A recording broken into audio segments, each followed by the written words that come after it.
Hello students, once again you all are welcome in our class.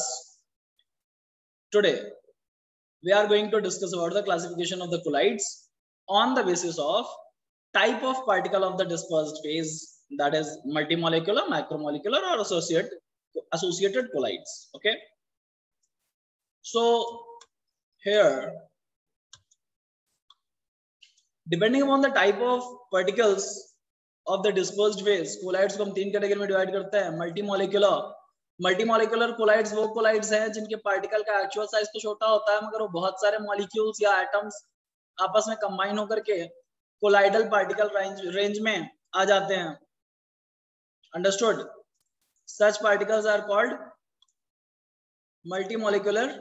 Means वो colloidal range में आ जाते हैं और उनका जो सॉल्यूशन है या उनका मिक्सचर है डिस्पर्सन मीडियम में, that is called colloid, multimolecular colloid. For example, sulphur sol में एसिड के बहुत सारे पार्टिकल्स, एसिड तो मॉलिक्यूल है सल्फर का, उसमें बहुत सारे दूसरे एसिड मॉलिक्यूल्स आकर के एसोसिएट हो जाते हैं.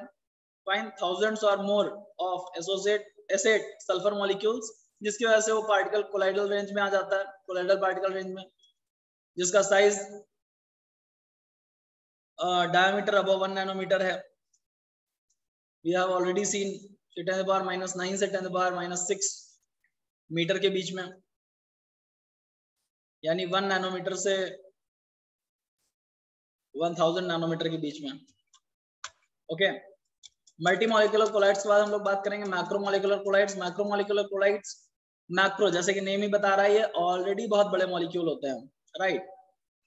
फॉर एग्जांपल हमारे पास स्टार्च है, सेलुलोज है, प्रोटीन्स हैं,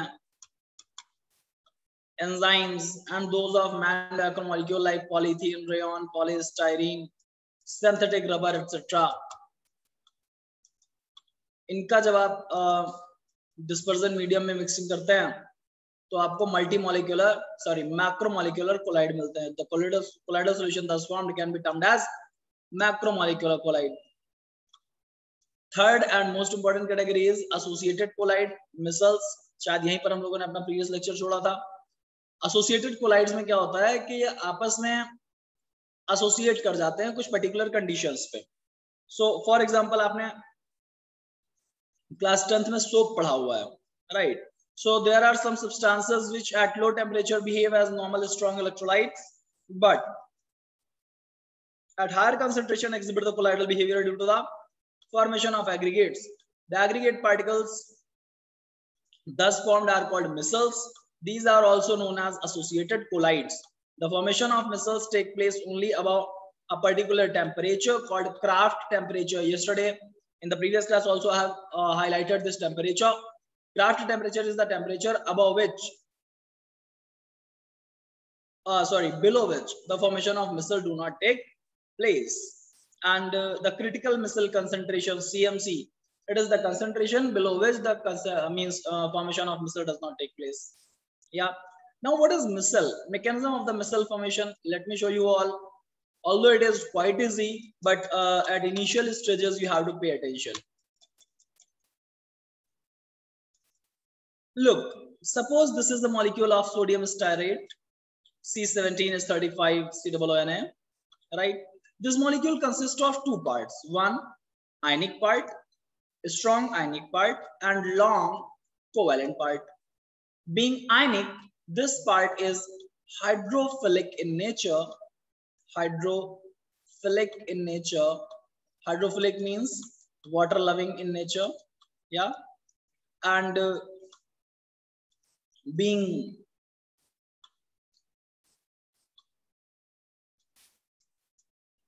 non-polar part, being organic part, it is hydrophobic in nature.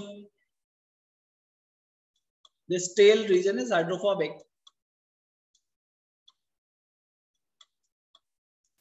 Now what happens when this hydrophobic, so simply we can design it like hydrophobic tail and hydrophilic head. When these molecules are present in water above a certain concentration, what happens? These are associating themselves in 3 dimensions in such a way like ionic parts are, all ionic parts are towards the outside. आप इसको एक football से imagine करिए, एक spherical surface जिसमें football के surface के बाहर की तरफ सारे आयनिक पार्ट आ गए हैं और अंदर उसके सेंटर की तरफ सारे कोवेलेंट पार्ट चले गए हैं. This is not a 2D association, this is a 3D association. Okay, एक प्लेन पे एसोसिएट नहीं करते हैं, ये पूरे के पूरे 3D स्फीयर में एसोसिएट करते हैं. नाउ सारे हाइड्रोफोबिक पार्ट्स अंदर की तरफ और सारे हाइड्रोफिलिक पार्ट्स बाहर की तरफ. This is a micelle. Okay, this is termed as a missile. Sometimes a missile may contain as much as 100 molecules or more than 100 even sometimes. Okay. Detergents also go for the missile formation. अच्छा, थोड़ा सा ये भी समझिएगा, हालांकि cleansing action of soap में आपको पढ़ाऊंगा, बट इन केस हमने इसी मॉलिक्यूल को किसी नॉन पोलर, वाटर तो हमारा पोलर सॉल्वेंट था, किसी नॉन पोलर सॉल्वेंट में डाला होता तो ये सारे आयनिक पार्ट अंदर की तरफ हो जाते, और क्योंकि वो लायोफोबिक होते हैं उस समय, राइट. लायो word is used for solvent. अगर पानी है तो हम उसको लायो की जगह हाइड्रो बोल सकते हैं. अंडरस्टूड. और टेल सारी बाहर होती, कब? नॉन पोलर सॉल्वेंट के केस में. क्लींसिंग एक्शन ऑफ सोप कुछ नया नहीं है उसमें भाई. कपड़ों में आमतौर पर स्टेन्स किस चीज के होते हैं? ऑयल के, ग्रीस के. उनको क्लीन करने के लिए ऑयल और ग्रीस ये ऑर्गेनिक मॉलिक्यूल्स है. तो मान लीजिए ये स्टेन था तो सारे के सारे टेल वाले हिस्से इसमें जाके डिसॉल्व हो जाते हैं और ये वाला पार्ट वाटर के साथ एसोसिएटेड है. फिर रिंसिंग के समय वाटर के साथ हेड जाता है और हेड के साथ बॉडी ऑफ द सोप मिसल, और बॉडी के साथ ये ऑयल या ग्रीस के मॉलिक्यूल्स भी निकल जाते हैं. This is just the cleansing action of soap. इसकी एक सिंपल रीडिंग अगर आप लोग चाहें तो कर सकते हैं. It has been mentioned earlier that micells consist of a hydrophobic hydrocarbon-like central core. The cleansing action of soap is due to the fact that the soap molecules form micelle around the oil droplet in such a way that hydrophobic part of the stearate ion in the oil droplet and hydrophilic part projects out of the grease droplet like the bristles. Since the polar group can interact with water, the oil droplet surrounded by the stearate ion is now pulled in water and removed from the dirty surface. Thus, soap helps in the emulsification and washing away of the oil and fat. The negatively charged sheath around the globules prevents them from coming together and forming aggregates. That is it. Okay. अब हम लोग बात कर लेते हैं जरा preparation of colloids की. काफी इंपॉर्टेंट टॉपिक है और काफी यूनिक भी. आपको ज्यादा ध्यान देने की आवश्यकता होगी यहाँ पर. ठीक है. सो get ready. Preparation of colloids. A few important methods of preparation of colloids are as follows. First is chemical method.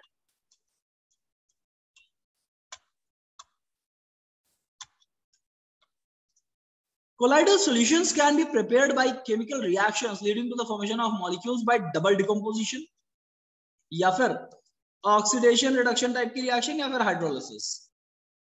Okay. For example हमारे पास आर्सेनिक ऑक्साइड है, H2S की प्रेजेंस में डबल डिकम्पोजिशन कराया, आर्सेनिक सल्फाइड का solve बन जाता है और वाटर अलग हो जाता है, राइट. SO2 की अगर हम बात करें तो H2S की प्रेजेंस में ऑक्सीडेशन होकर के सल्फर का सॉल्व रेडी हो जाता है और वाटर अलग हो जाता है.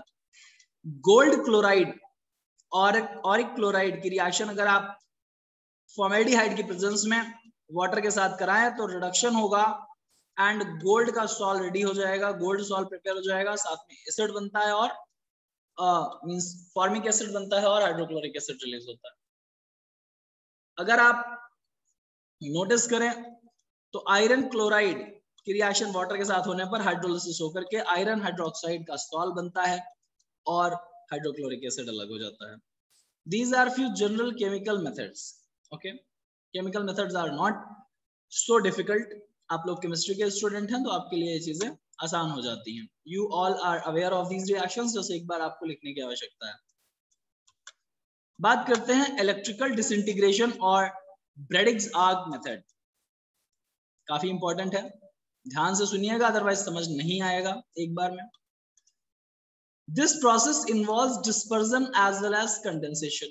इस प्रोसेस में दो काम हो रहे हैं, एक तो डिस्पर्जन हो रहा है और साथ ही साथ कंडेंसेशन भी हो रहा है। Colloidal salts of metals such as gold, silver, platinum, etc. can be prepared by this method. इस मेथड से हम कैसे सॉल्ट प्रिपेयर करेंगे?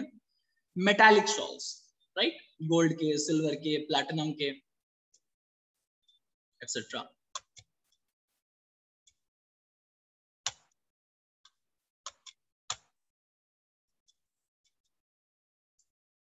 In this method, electric arc is struck between the electrodes. देखिए, दो इलेक्ट्रोड्स के बीच में इलेक्ट्रिक आर्क जनरेट किया जाता है।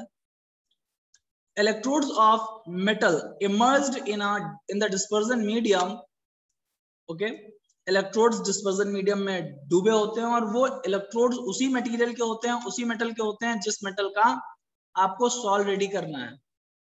प्लीज ध्यान दीजिएगा इस बात को, ठीक है। Immersed electrodes of the metal are immersed in the dispersion medium. The intense heat produced vaporizes the metal and then condenses to form particles of colloidal size. इतनी ज्यादा हीट यहाँ पर जनरेट होगी जब आप इलेक्ट्रिक स्पार्क स्ट्रक कराएंगे, तो उसकी वजह से मेटल का टेम्परेचर इतना हाई हो जाएगा कि वो इवेपोरेट करने लगे। As soon as evaporation will start, तुरंत आप देख रहे हैं यहाँ पर वाटर है, साथ में आइस बाथ दे रखा है कि टेम्परेचर कंट्रोल रहे, ओके, वो इसको कूल करेगा और वो कोलाइडल पार्टिकल साइज के रेंज में पार्टिकल्स आ जाएंगे, राइट। इस मेथड का पर्टिकुलर नेम है, please pay attention to this method, क्योंकि ये इस नेम से पूछा जा सकता है, राइट। ब्रेडिग्स आर्क मेथड और इलेक्ट्रिकल डिसइंटीग्रेशन मेथड। डिसइंटीग्रेशन मतलब तोड़ना, इलेक्ट्रिकल मतलब इलेक्ट्रिसिटी के हेल्प से। आप देखिए यहाँ पर इलेक्ट्रोड सॉलिड स्टेट में है, उसके पार्टिकल्स को तोड़ करके ही तो कोलाइडल पार्टिकल रेंज के पार्टिकल्स बनाए जा रहे हैं, right, and that is with the help of electricity. Bredig scientist के नाम पर रखा गया। Further we are having peptization, again important. Peptization may be defined as the process of converting a precipitate into colloidal solution. आपके पास precipitate ready हो गया, अगर आप उसको कोलाइडल सॉल्ट में कन्वर्ट कर रहे हैं, then it is called peptization. Very very important. ऐसा कैसे किया जा सकता है? कुछ केसेस में by shaking it will dispersion medium in presence of a small amount of electrolyte. ये इलेक्ट्रोलाइट क्या करेगा? इलेक्ट्रोलाइट स्टेबलाइज करता है और प्रेसिपिटेट को प्रिवेंट करता है वापस से सेटल डाउन होने में, ओके, सॉरी ना होने में, right. So the electrolyte used here is called peptizing agent, okay. This method is applied generally to convert a freshly prepared precipitate into colloidal salt. जो ताजा प्रिपेयर्ड प्रेसिपिटेट है उसको आप कोलाइडल सॉल्ट में आसानी से इससे कन्वर्ट कर सकते हैं। देखिए जरा क्या हो रहा है। During precipitation the precipitate absorbs one of the ions of the electrolyte on its surface. This causes the development of positive और negative charge on the precipitate. Precipitate का एब्सॉर्प्शन थ्योरी अभी हम आपको समझाएंगे। तो होता क्या है कि मान लीजिए आपने इलेक्ट्रोलाइट डाल दिया, तो इलेक्ट्रोलाइट में आपने पॉजिटिव और नेगेटिव आयन दोनों डाले, मगर जो प्रेसिपिटेट के मॉलिक्यूल्स हैं, ध्यान दीजिएगा, वो एक ही टाइप के मॉलिक्यूल्स को एब्सॉर्ब करेंगे, आयंस को एब्सॉर्ब करेंगे, या तो पॉजिटिव वालों को या तो नेगेटिव वालों को। मान लीजिए पॉजिटिव वालों को एब्सॉर्ब कर लिया इन्होंने, तो आपस में अभी एक दूसरे को रिपेल करने लगेंगे, और जब रिपेल करने लगेंगे तो दोबारा से सेटल डाउन नहीं होंगे। Understood? Which ultimately breaks up into smaller particles of the size of the colloid. Clear? Fine. Now let's discuss about the purification of colloids. Colloidal solutions, when prepared, generally contain excessive amount of electrolytes and some other soluble impurities. While the presence of traces of electrolyte is essential for the stability of the colloidal solution, as you have seen earlier, के small amount में तो जरूरी है for the stability of colloidal solution, but larger quantities coagulated. अगर ज्यादा amount में हो जाएगा प्रेसिपिटेट इलेक्ट्रोलाइट, तो फिर वो इसके कोगुलेशन का भी कारण बन सकता है। कोगुलेशन मतलब इकट्ठा होने का कारण, जमने का कारण बन सकता है, सेटल डाउन होने का कारण बन सकता है। It is therefore necessary to reduce the concentration of these soluble impurities to a requisite minimum. यानी इन impurities का concentration हमें एक required amount तक ही सीमित रखना होता है, limited रखना होता है. The process used for reducing the amount of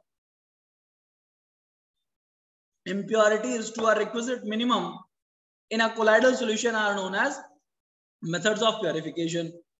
The purification methods जो हम follow करेंगे या जो हम study करेंगे, one is dialysis. Dialysis term is not a foreign term for you.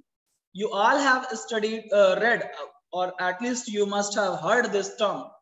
When someone goes for the blood purification, an individual whose kidneys are not working properly goes for dialysis after regular intervals. Okay. So yes, dialysis में क्या हो रहा है? It is a process of removing a dissolved substance from a colloidal solution by means of diffusion through a suitable membrane. Please take care and read the definition again. It is a process of removing a dissolved substance. जो पहले से dissolved substance है उसको remove करने का process. किसमें dissolved? In a colloidal solution. By means of diffusion करा के, और वो भी एक suitable membrane के through. Since particles, ion or smaller molecules in a true solution can pass through animal membrane, bladder or parchment paper, cellophane sheet, but not colloidal particles. ये dissolved particles यानी जो dissolved हैं, इसका मतलब वो true solution particle range के हैं, यानी 1 नैनोमीटर से छोटे हैं, और colloidal particle का मतलब होता है 1 नैनोमीटर से लेकर के 1000 नैनोमीटर के बीच में. तो वो dissolved वाले तो इनसे पास हो जाएंगे, किन से? किसी भी एनिमल मेम्ब्रेन से या पार्चमेंट पेपर से या फिर सेलोफेन शीट से, मगर कोलाइडल पार्टिकल रेंज के पार्टिकल्स पास नहीं होंगे. The membrane can be used for dialysis. The apparatus used is known as dialyzer. A bag of suitable membrane containing the colloidal solution is suspended in a vessel through which fresh water is continuously flowing. Okay, यहाँ से fresh water लगातार इसलिए flow कराया जाता है, ये उसी membrane के अंदर कोलाइडल सॉल्यूशन रख दिया गया है. फ्रेश वाटर लगातार इसलिए पास करा रहे हैं कि बाहर वाले सॉल्यूशन में कंसंट्रेशन इतना ना बढ़ जाए कि ऑस्मोटिक प्रेशर का फंडा आप लोग पढ़ ही चुके हैं, दोनों तरफ इक्वल ना होने पाए, राइट. या क्योंकि कंसंट्रेशन डिफ्यूजन के लिए भी तो जितना ज्यादा कंसंट्रेशन ग्रेडियंट होगा उतनी तेजी से डिफ्यूजन का प्रोसेस होगा, right. So a bag of suitable membrane containing the colloidal solution is suspended in the vessel through which fresh water is continuously flowing. The molecules and ions diffuse through the membrane into the outer water and pure colloidal solution is left behind. अंदर से जो भी impurities हैं वो धीरे धीरे diffuse out हो जाएंगी, बाहर आ जाएंगी और इस water के साथ flow कर जाएंगी आगे रिजर्वायर में. ठीक है.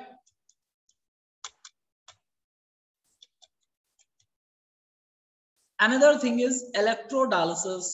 Then we are having ultrafiltration. Just let me see if we can go for it today. Yeah, I think electrodialysis. अभी आपने पीछे डायलिसिस का प्रोसेस देखा, नॉर्मल डायलिसिस जो डिफ्यूजन के थ्रू होता था. The process of dialysis is quite slow. काफी धीरे होता है डायलिसिस अपने आप जब हो रहा है, क्योंकि diffusion is a slow process,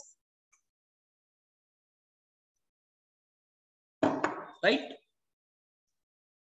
आपको पता है कि अगर हमारी बॉडी में जो लंग्स में ऑक्सीजन है वो डिफ्यूजन के थ्रू हमारी बॉडी में फैलती तो शायद उसको पैर के अंगूठे के सेल में पहुंचने तक में 3 साल तक का समय लग जाता. इसीलिए तो हमारे बॉडी में ब्लड है ट्रांसपोर्ट का मैकेनिज्म तेजी से करने के लिए.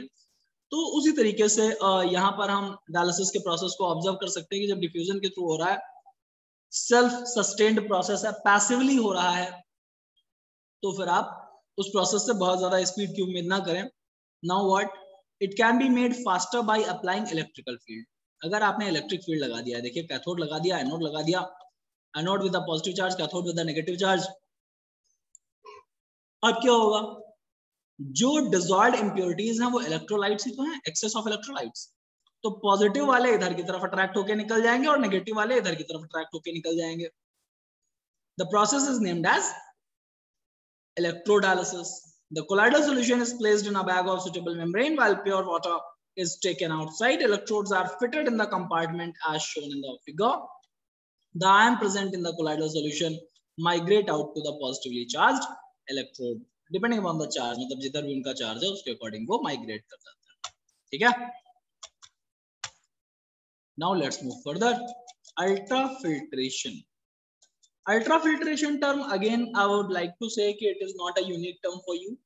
अगर आप लोग जरा भी बायोलॉजी स्टूडेंट रहे हैं, क्लास 10th में भी आपने पढ़ा है, किडनी की फंक्शनिंग में जब बाउमैन्स कैप्सूल पढ़ते हैं तो वहां पर ग्लोमेरुलस से जब ब्लड पास होता है, राइट, तो हम कहते हैं अल्ट्राफिल्ट्रेशन हो गया. फाइन. अब हम इसको प्रीवियस नॉलेज से कनेक्ट कर चुके हैं, तो आज चलते हैं ultrafiltration. Ultrafiltration is the process of separating colloidal particles from the solvent and soluble solutes present in the colloidal solution by specially prepared filters, which are permeable to all substances except the colloidal particles. सब कुछ पास हो जाएगा उन filter से, बस colloidal particle पास नहीं होंगे. और ये हम सिर्फ कर पाते हैं colloidal particle साइज यूनिक होने की वजह से. Colloidal particles can pass through ordinary filter papers because the pores are too large. एक आम फिल्टर पेपर आप जो ले लें तो उसके पोर इतने बड़े होते हैं कि colloidal particle आमतौर पर पास कर जाता है. The usual however, the pores of filter paper can be reduced in size by impregnating with collodion.